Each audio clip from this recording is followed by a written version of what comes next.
खबर है खालिस्तानी समर्थक अमृतपाल को लेकर, जिसे लगातार पुलिस ढूंढ रही है। हालांकि जो याचिका लगाई गई है उसमें दावा किया गया है कि अमृतपाल पुलिस की कस्टडी में है, लेकिन पुलिस बताती है कि वो फरार है। लेकिन फरारी के इस बीच पुलिस ने अब एनएसए यानी कि रासुका लगा दी है अमृतपाल और उसके साथियों के खिलाफ, जिसका सीधा मतलब क्या होता है और क्या होती है रासुका, आपको वो बताते हैं, जिससे आप समझ पाएंगे कि आखिर अमृतपाल के खिलाफ अब आगे की क्या कार्रवाई होगी और किस तरीके से भगोड़ा करार देने के बाद में और रासुका लगने के बाद में अमृतपाल के खिलाफ पुलिस को कितनी और शक्तियां मिल जाएंगी। अगर वो पकड़ में आता है तो किन हालातों में सिचुएशन आगे डेवलप होगी, वो सब कुछ आप जानेंगे। तो आपको बता दें कि इस कानून के तहत किसी भी संदिग्ध व्यक्ति को 3 महीने तक बिना जमानत के हिरासत में रखा जा सकता है।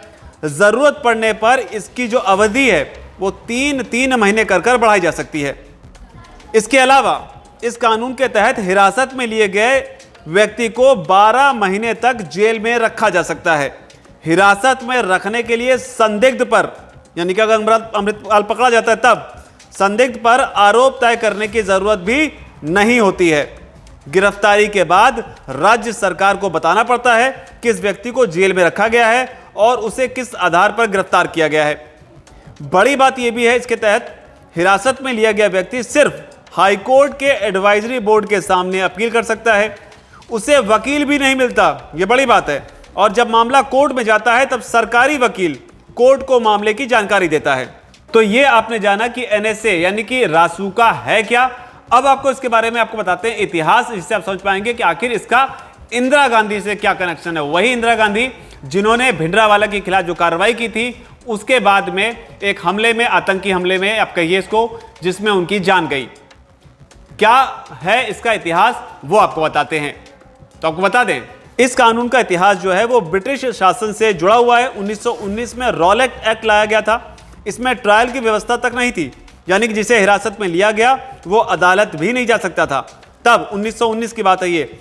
और बताया जाता है कि इसी कानून के विरोध के चलते जलियांवाला बाग का जो कांड हुआ था वो इसी कानून के विरोध में हुआ था। लेकिन भारत जब आजाद हुआ तो प्रधानमंत्री जवाहरलाल नेहरू की सरकार में 1950 में प्रिवेंटिव डिटेंशन एक्ट लाया गया। 31 दिसंबर 1969 को इसकी अवधि को खत्म कर दिया गया। 1971 का दौर आता है फिर, तब इंदिरा गांधी के प्रधानमंत्री रहते maintenance of internal security act यानी कि मीसा लाया गया। यह 1971 की बात है। फिर 4 साल बाद 1975 में इमरजेंसी के दौरान राजनीतिक विरोधियों के खिलाफ इसका इस्तेमाल किया गया। 1977 में यानी कि 2 साल बाद जब जनता पार्टी की सरकार बनी तब इस मीसा को खत्म कर दिया गया। और इसके बाद 3 साल बाद 1980 में जब फिर से इंदिरा गांधी प्रधानमंत्री बनी तब उनकी सरकार में 23 सितंबर 1980 को राष्ट्रीय सुरक्षा कानून संसद से पास हुआ। 27 दिसंबर 1980 को यह कानून बन गया। तो यह एनएसए का इतिहास है। इंदिरा गांधी के प्रधानमंत्री रहते ये बना था। अब यही कानून जो है इसी को अब लगाया गया है, एनएसए को लगाया गया है अमृतपाल पर, उसके साथियों पर।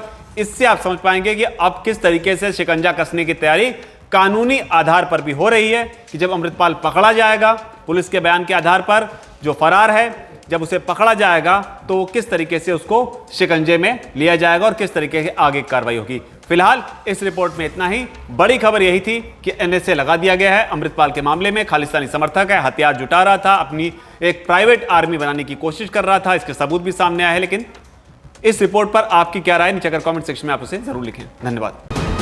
वीके न्यूज, राष्ट्र के नाम।